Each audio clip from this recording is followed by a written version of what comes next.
Two musicians with the legendary Oakland funk/R&B band Tower of Power remained in critical condition Friday after being hit Thursday night by an Amtrak train in Jack London Square. Drummer Dave Garibaldi, 70, a longtime member of the band, suffered head and facial injuries. Reports said officials were optimistic for a complete recovery. Bassist Marc Van Wageningen, who was filling in for regular bassist Frank Rocco Prestia, suffered broken ribs, a concussion, and internal injuries and underwent surgery at an Oakland hospital Thursday night, according to the band's publicist. Reports said officials are waiting until he stabilizes before performing more tests. Highland Hospital spokeswoman Louise Nakada said Friday that both men were critical but stable. They were on their way to perform with the group at Yoshi's nightclub when they were hit by an Amtrak train on Embarcadero at Clay Street at 7:36 p.m. Thursday, officials said. They apparently were coming from a nearby hotel and the two musicians were due to take the stage at 8 p.m. Jeff DeGraff, a Union Pacific Railroad spokesman, said Friday that initial indications are the two men, along with other pedestrians, had waited for a northbound Union Pacific freight train to pass through the crossing. Once the train was through, they started to walk across, even though the warning gates were still down and the lights were still activated, DeGraff said. Unfortunately, just as the up train passed headed north, an Amtrak train headed south came through the area, which is why the warning lights were still activated, he said. It was not immediately known if the train's horn was sounding while traveling through the area.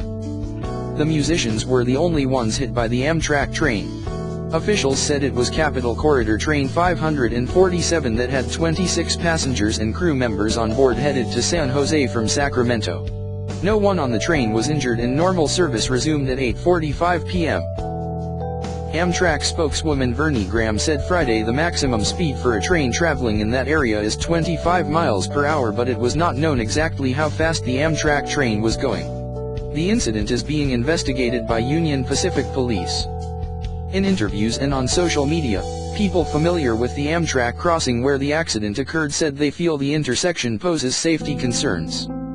Oakland resident Lydia Offord has worked at Bevmo in Jack London Square for 2 months, and though she said she has become accustomed to the commuter and freight trains rolling through every hour or more, she said she's still leery of crossing the tracks too quickly.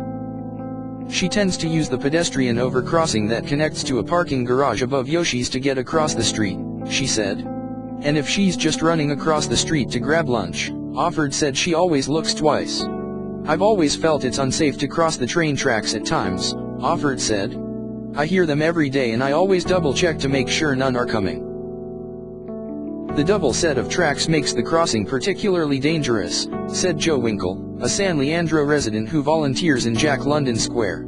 In his spare time, Winkle said he also works with Operation Lifesaver, a nationwide nonprofit that teaches children about railroad safety.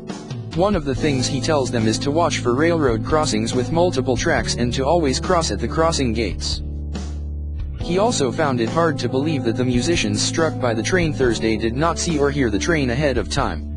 They are noisy. They blow their whistle from 4 blocks south to 4 blocks north of the square, almost continuously, Winkle said, adding, I feel for the people who get hurt and injured and worse yet, killed, but it's a dangerous world we live in, and we all have a responsibility for our own safety.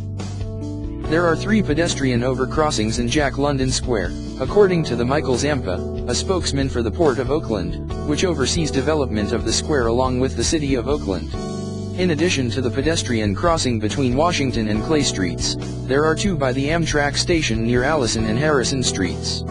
There are no immediate plans to build more, he said. On social media, hundreds of posts sent warm wishes to the 2 musicians, including those by Sheila E., Huey Lewis, and the Doobie Brothers. Garibaldi joined Tower of Power in 1970, just as the band had changed its name from the Motowns, and was starting to get noticed as an R&B force to be reckoned with. Tower of Power eventually gained worldwide fame for its propulsive sound, a modern blend of West Coast funk and R&B, and scored such hits as What Is Hip, which Garibaldi co-wrote, and So Very Hard to Go. Garibaldi, who has received several prestigious drumming awards, has left the band to pursue solo projects in the past but is a member of the current roster. The 2 cancelled shows at Yoshi's Thursday night were the last gigs in a 6-night Tower of Power stand at the famed nightclub and restaurant.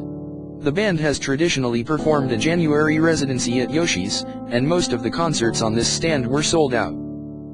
It was not known Friday how the accident would affect the band's scheduled months-long tour, which is slated to kick off January 18th in Solana Beach and includes stops in California, Nevada, Washington, Louisiana, Florida, and Missouri. The tour extends into April,